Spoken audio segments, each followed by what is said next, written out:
"Why does the old man in the hunting jacket keep touching his breast pocket every time the woman at the podium is mentioned by the wrong name?" said the volunteer with the sign-in sheet, low, to the woman stacking name badges beside her. Her partner didn't answer right away. She was watching the door, where an old man had just been waved through by a teenager holding a clipboard of pamphlets, no badge printed, no name checked against any list. He carried his own folding chair under one arm, the metal legs clacking softly against his knee with each step, and a rolled pamphlet in the other hand he did not appear to have read. "Poor thing," the badge volunteer said. "Somebody's granddad, I'd guess. They just let him wander in." Up on the little stage at the far end of the hall, Devon Cadwallader's voice rang out of two speakers mounted on stands, running through the day's schedule with the polish of a man who had rehearsed it in his car. 10 o'clock, doors. 10:30, opening remarks. Noon, the verified service recognitions. 2 o'clock, the museum tour. 4 o'clock sharp, the unveiling of the donor wall, and would everyone please be seated by then, as the foundation had rented the projector until 5. Nobody in that room, not the badge volunteer, not her partner, not Devon Cadwallader with his laminated run sheet clipped to his belt, understood yet what the next 6 hours were going to cost the printed program in her hands, or what it was going to give back. Within the hour, that same dismissed old man, the one nobody had thought worth a name tag, would rise from a folding chair he'd set at a very particular distance from the stage and bring the entire ceremony to a dead stop over 3 letters on a piece of paper gone as soft as cloth. If you have ever carried a truth for someone else longer than you carried it for yourself, you already know what is in his pocket. The hall had once been a rail depot, and it still smelled faintly of the creosote nobody had ever managed to scrub out of the old floor joists, though nobody near the door was thinking about smell. They were thinking about the schedule and the folding chairs stacked against the far wall, and whether the coffee earned by the registration table would last until the noon recognitions. The old man crossed the floor without hurrying.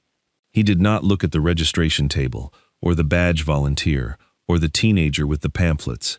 He looked at the stage, and at the door behind the stage, the one marked staff only, the way a man looks at a door he has been waiting 80 years to see someone walk through.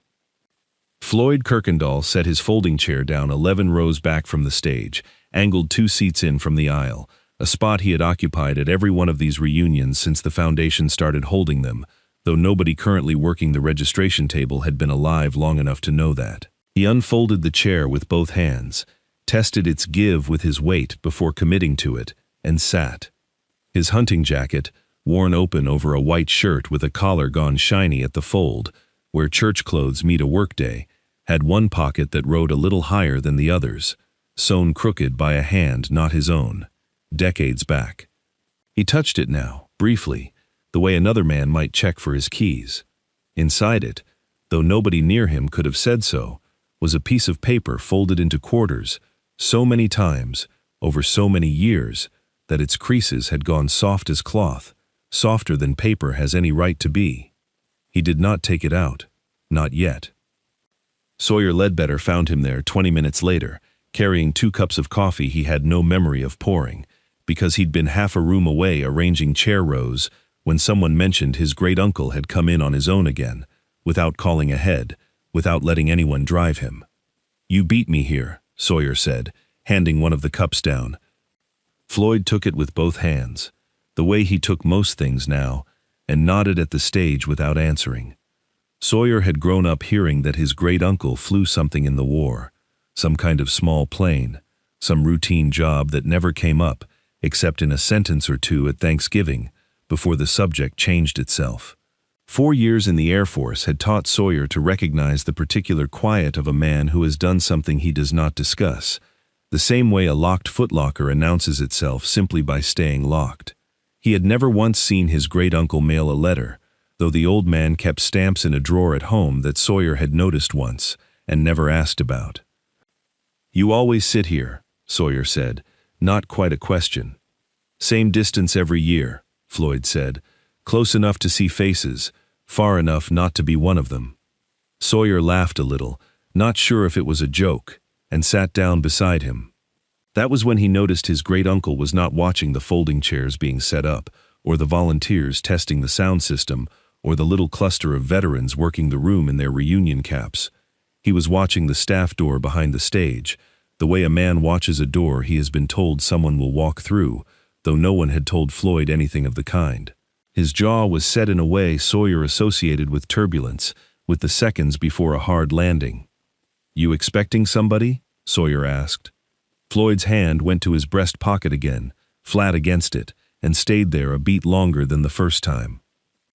"Maybe," he said, and did not elaborate, and Sawyer, who had learned 4 years ago that some questions get answered on their own schedule, or not at all, let it go and drank his coffee and watched the door too, without knowing why.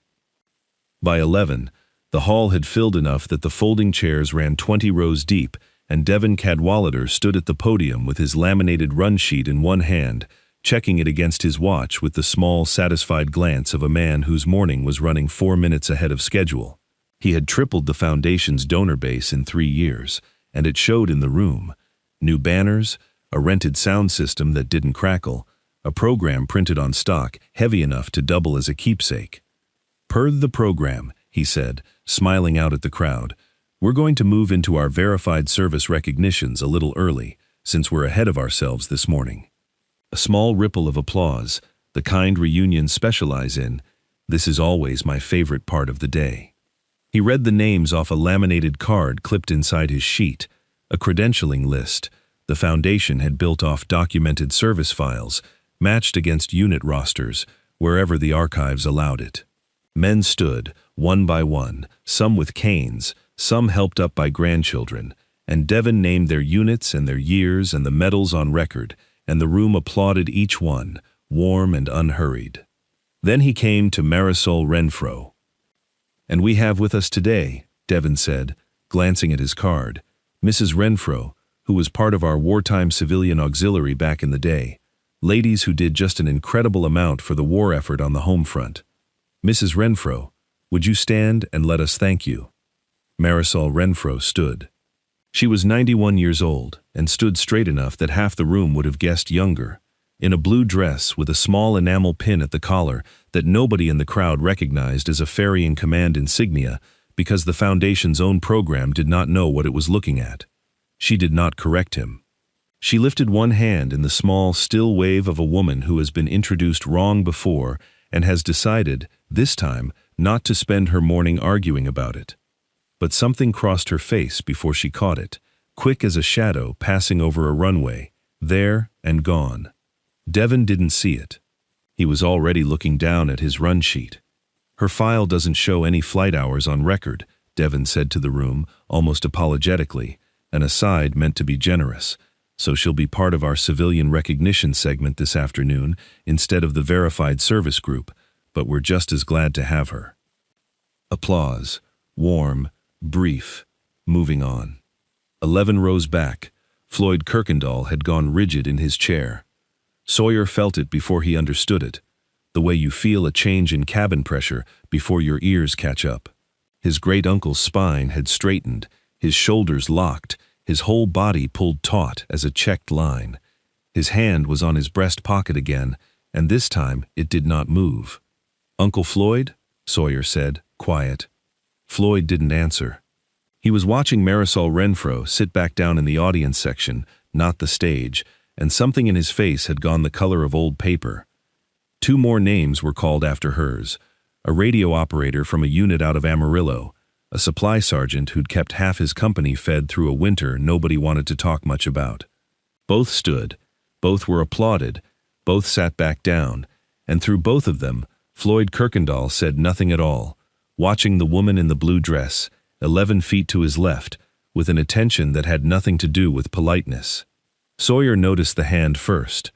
It sat flat against the breast pocket of the hunting jacket, and it was trembling, not the loose tremor of age that Sawyer had gotten used to seeing in his great-uncle's fingers when he reached for a coffee cup or buttoned a shirt, but something tighter, something with a rhythm to it, like a man holding still against a wind only he could feel. Floyd's other hand, resting on his knee, wasn't shaking at all. "You want some water?" Sawyer asked. Floyd shook his head. once, and kept watching Marisol Renfro, who sat with her hands folded in her lap and her chin level, giving away nothing to the row of strangers around her, though Sawyer thought, watching her too now, because his great-uncle's attention was contagious, that there was something deliberate in how still she held herself. Not the stillness of a woman unbothered, the stillness of a woman who has practiced not reacting. A man 2 seats over, gray-haired, wearing a cap embroidered with a unit patch Sawyer didn't recognize, leaned toward his wife and murmured, not quietly enough, "Some of these old fellas get like this every year. Sentimental. My uncle used to cry at the flag folding." His wife shushed him, but the words had already landed, dropped into the quiet the way a coin drops into a well, and Sawyer felt his jaw tighten on his great-uncle's behalf without knowing yet what there was to defend. Floyd hadn't moved. If he'd heard the man, he gave no sign of it.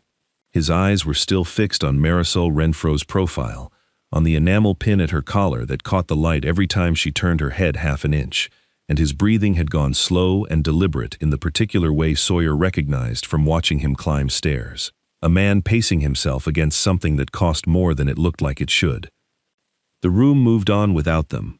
Devin Cadwallader called 2 more names off his laminated card, ran through a brief history of the Foundation's founding 20 years back, thanked the morning's sponsors by name, checked his watch against his run sheet, and found himself still 4 minutes ahead.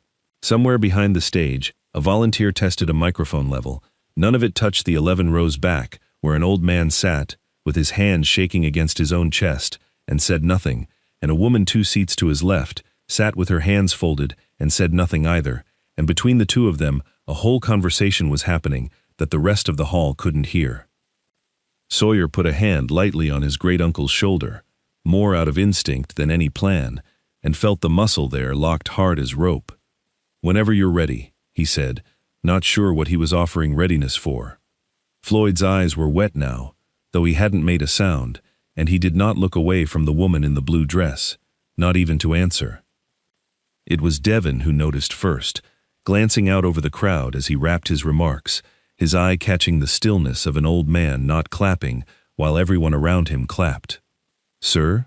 he said into the microphone, not unkind, the way a host notices a guest gone quiet at a party. "Sir, in the hunting jacket, are you doing all right back there?" Every head in the 11 rows between them turned. Sawyer felt his great-uncle's shoulder shift under his hand, not away from the attention, but toward it, the way a man leans into a door he has finally decided to open. Floyd Kirkendall stood up. He did it slowly, one hand on the seat back in front of him, and when he was upright, he did not sit back down, and he did not wave off the question the way the room expected him to. He turned his whole body toward the stage, the particular turn of a man whose shoulder will not lift past a certain angle anymore, so that looking at something costs him the whole compass of his body, and not just his eyes, and he began walking down the aisle toward the podium. Sawyer half rose to help him, and Floyd, without looking back, lifted one hand flat in the smallest possible motion, and Sawyer sat back down. Nobody stopped him. Nobody in this room had stopped Floyd Kirkendall from anything in 89 years, and this was not the day it started.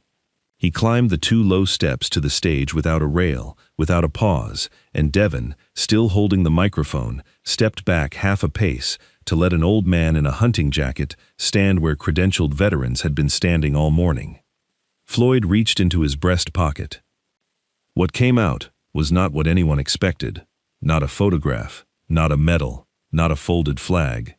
It was a single sheet of paper, gone the color of weak tea, folded into quarters so many times the creases had softened into something closer to fabric than paper, and when he unfolded it, carefully, with both hands, it did not crack the way old paper cracks.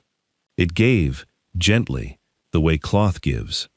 "This is a root card," Floyd said, and his voice, when it came, surprised the room by not shaking at all, though everything else about him had been shaking for the better part of an hour. "I flew escort on these legs in the spring and summer of 1944, ferrying aircraft out of a training field in Texas." He read the dates. He read the leg numbers, plainly, without ceremony, the way a man reads a manifest rather than a eulogy. Sweetwater to Midland, Midland to El Paso. El Paso North, empty return, twice in 1 week, in June. Every leg on this card, Floyd said, was flown alongside a pilot from the Women Air Force Service pilots. 11 flights. Her initials are countersigned in the corner of every one. He turned the card so the room could see it, though from the back rows nobody could have read the ink, and it did not matter, because Floyd was already saying the initials aloud, 3 letters, and then the name that went with them, clear enough that the microphone caught it and threw it to every wall of the old depot hall. Marisol Renfro flew these legs, not as a volunteer, as a pilot. I was the boy flying beside her. The room did not applaud. The room went silent in the particular way a room goes silent when it has just been told it misunderstood something it thought it already knew, and 11 rows back, Marisol Renfro sat with her hands pressed flat over her mouth and did not stand, not yet, because for the first time all morning, she did not trust her legs to hold her. The silence didn't break so much as thin, stretching until Devon Cadwallader's voice moved carefully into it, the practiced calm of a man used to steering rooms back onto schedule. That is, he started, and stopped, and looked down at the laminated card clipped to his belt, as though it might have changed in his pocket. That's a remarkable thing to hear, sir, truly. We'll absolutely want to look into that for next year's program. Not next year's, Floyd said, this one. Devon's smile held, professionally, for another 2 seconds. Sir, I understand the sentiment, but the program's already printed. The donor wall's already engraved. We unveil it at 4 o'clock. He said it gently, the way you explain a closed door to someone who has arrived after hours, not unkindly, simply factually. Mrs. Renfro is listed under civilian auxiliary. That's how the Foundation's records have her. Then the Foundation's records are wrong, Floyd said. They're the records we have, Devon said, and for the first time that morning, something in his voice had gone thin at the edges, the sound of a man discovering that his schedule and the truth were not, in fact, the same document. He glanced toward the back of the hall where a woman from his own staff was already frowning at a laptop, pulling up files nobody had opened since they were entered. It took her 4 minutes to find the source record, and when she read it aloud to Devon, in a lowered voice at the edge of the stage, his face changed in a way the front rows could see, even without hearing the words. The Women Air Force Service pilots' ferrying logs for that unit, she told him, had been reclassified in 1977 under a filing heading that read, "In full, civilian contractors, disposed." The decision carried an initial. The initial belonged to the Foundation's own founding director, the same name cut into the marble above the stage door, the same name on the dedication plaque every visitor walked past on their way in. Devon Cadwallader stood very still with that information for a moment, the laminated run sheet suddenly a strange, useless object in his hand. The wall, he said, mostly to himself. The wall says civilian auxiliary because the filing said contractor, disposed, and nobody since 1977 has ever gone back and asked why. He looked up, and for the first time all day, he was not consulting a schedule. I need to reach the state archive, he said. If there's a certified military ferrying record with her name and hours on it, in her hand or the government's, that overrides anything my own filing system says, but their office closes at 3. It was 2:41, the depot hall's signal, built into a building that had spent 70 years shielding freight rather than phone calls, gave him 1 bar, then none. The first call dropped before anyone answered. The second reached a recording. Devon stood by the staff door with his laminated card forgotten in his other hand, redialing, while behind him on the stage, Marisol Renfro finally rose from her seat, and Floyd Kirkendall stood waiting for her, the route card still open in his hands like a thing he was returning to its rightful owner. Devon caught the archivist on the 3rd try, standing just inside the staff door with 1 bar of signal and his laminated run sheet forgotten in his other hand, and the relief in his voice was audible even from the 3rd row. Yes, ferrying command, 1944. A woman named Marisol Renfro, sometimes filed as Prescott. We have a route card here, with her countersigned initials on 11 legs. I need to know if your office has anything that corroborates. The line dropped again, mid-sentence, and Devon swore under his breath, a small, tired word, and dialed a fourth time. While he worked the phone, a woman near the front of the hall stood from her seat, close to 70, with a man beside her Sawyer guessed was her husband, and made her way toward the stage, with the particular determination of someone who has just recognized a name from a story told at her own family's dinner table. Her name, it would come out in the next few minutes, was Renee Beaumont, and the man beside her was her brother, and their grandfather had been a line mechanic at that same Texas training field in 1944, the one who kept the ferrying aircraft flying between legs. Our grandfather talked about her his whole life, Renee said to Floyd, quietly, while Devon argued with a phone that kept losing him. He said a woman taught him more about a Pratt & Whitney engine in one afternoon than the Army ever bothered to. He never got her whole name right in the stories. Just called her the pilot who showed him how to listen to a bad cylinder. Marisol, who had come close enough now to hear this, put a hand briefly to the enamel pin at her collar. "Your grandfather's name was Beaumont?" she asked. "Corporal Alton Beaumont," Renee said. Something moved behind Marisol's eyes. 91 years old, and traveling backward at speed. "I remember an Alton," she said. "Good hands. Terrible whistler." Renee laughed, and it broke something loose in the small crowd that had gathered near the stage, a warmth that hadn't been there a minute before. It was Renee's husband who said, carefully, that their family's foundation gift, the one already pledged toward the new archive wing, had come with a quiet understanding from the foundation's staff that the founding director's history would not be revisited publicly. Nobody had ever put it in writing. It had simply been assumed, gift and silence traveling together, the way such things often do. "We didn't know what we were protecting," Renee said, looking at her brother. "We thought we were protecting an old man's memory. We didn't know we were protecting a mistake that erased the very woman our grandfather never stopped talking about." She looked at Devon, who had finally gotten the archivist back on the line and was pressing the phone hard against his ear, as though that might keep the signal from slipping again. "Fund the correction," Renee said, loud enough for the stage to hear. "Publicly. Whatever it costs to redo that wall, we'll cover it twice over if we have to. We are not protecting a filing decision from 1977. Devon lowered the phone, the archivist's voice still tinny and distant in his palm, confirming what the depot hall had already begun to understand on its own. No gap in flight hours, no absence of service, nothing in Marisol Renfro's record that had ever warranted the word disposed. Only a clerk's decision, made without hers, that had outlived the war by 33 years, and might have outlived her too, if an old man in a hunting jacket hadn't kept a piece of paper folded soft as cloth in his breast pocket for 80 years. Marisol Renfro held up one hand before anyone could say the word correction again.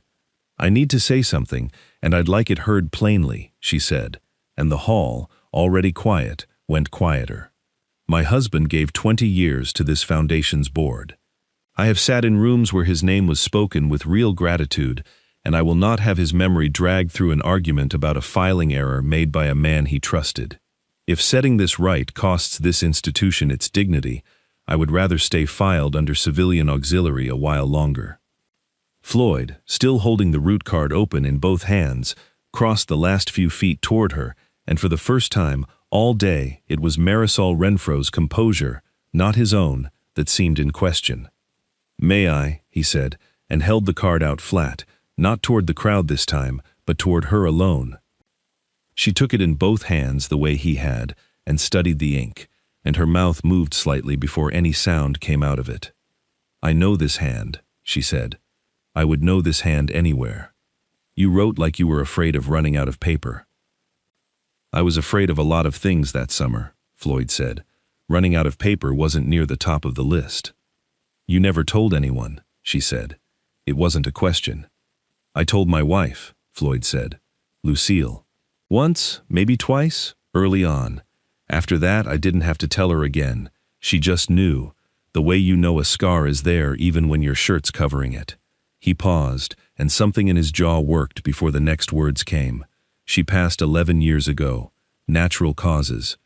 I kept writing to the squadron address every year after, One letter, addressed the way she used to address them, because she was the one who kept up that correspondence for 30 years, and I didn't know how to let a habit like that just stop. He hadn't planned to say the next part. It came out anyway, in the plain, unhurried voice of a man setting down something heavy. The squadron address doesn't exist anymore. Hasn't for years. Every letter comes back. I've got 11 of them in a drawer at home. Never opened again once they came back, because opening them felt like admitting the address really was gone. He looked at the route card in her hands rather than at her face. I understand now. I wasn't writing to my wife those 11 years. I was writing to whatever was left of that summer. To you, maybe, though I didn't have the sense to put your name on the envelope. The hall had gone still enough that the sound system picked up nothing but breath. Devon Cadwallader stood near the edge of the stage, with his laminated run sheet still in his hand, the one that had told him, that morning, exactly how the next 6 hours were supposed to go. He looked down at it, at the line item that read, 4 p.m., donor wall unveiling, civilian auxiliary recognitions, and something in his face settled, the way a man's face settles when he stops arguing with what is true. He tore the sheet in half, cleanly, along the crease it had already worn into itself, from being folded and unfolded all morning, and set both halves on the podium rather than in his pocket. Per the program, he said, and his voice had lost its polish entirely, isn't good enough anymore. Mrs. Renfro, he turned to her directly, I would like your permission to correct the wall, not to protect the foundation, to stop protecting the wrong thing. Marisol Renfro looked down at the route card a long moment, at her own initials in a 19-year-old boy's careful hand, and then at the boy himself, 89 years old now, standing in front of her with his shoulder held at the angle it had held for years, and his eyes still wet from an hour he hadn't chosen to have in public. All right, she said, finally, quietly, to Devon, though she was still looking at Floyd. Correct it. The dedication ceremony that afternoon ran 40 minutes past its schedule, and nobody in that hall seemed to mind. The corrected donor wall was installed the following spring, and by the time it went up, the foundation had reprinted every program it owned, rather than argue about the cost twice, and had commissioned a small brass frame beside the wall's center panel to hold, under glass, a single sheet of paper gone the color of weak tea, its creases softened into something closer to cloth than paper. Beneath it, engraved in the same clean lettering as every other name on that wall, it read, Marisol Renfro, Women Air Force Service Pilots, Ferrying Command, Verified Service Pilot, 1943 to 1944. No mention was made, on the wall itself, of the 33 years the record had spent filed elsewhere. Some corrections do their work quietly enough that they do not need to advertise the wrong they are fixing. Floyd Kirkendall came back to the depot hall in the off-season, on a Tuesday in the middle of a month with no reunion scheduled, when the hall was empty, except for a caretaker running a floor buffer somewhere near the stage. He brought his own folding chair, the same one, and set it up 11 rows back from the stage, angled 2 seats in from the aisle, the same distance he had kept for years, before anyone in that building understood why. He did not sit long. He looked at the brass frame on the wall, at the light coming low and gold through the depot's tall side windows and catching the glass at an angle that lit the ink beneath it without glaring, and he did not go closer, because he had already seen it up close once, and some things you look at from a proper distance, out of respect, not indifference. At home that evening, he sat at the kitchen table with a pen that had sat unused in the same drawer as 11 returned letters, and he wrote one more, in his own hand this time, no borrowed habit of his wife's careful script, addressed not to a squadron that no longer existed, but to Marisol Renfro herself, care of an address she had given him that afternoon in the depot hall. He read it over once, folded it properly, only once, not into quarters worn soft by 80 years of handling, and set it in the drawer beside the others, the finished one resting easy among the unfinished, the way a debt looks different once it has finally been paid rather than merely carried. Somewhere, a record still waits to be corrected by the one person alive who remembers it right. This was one of the lucky days it happened in time.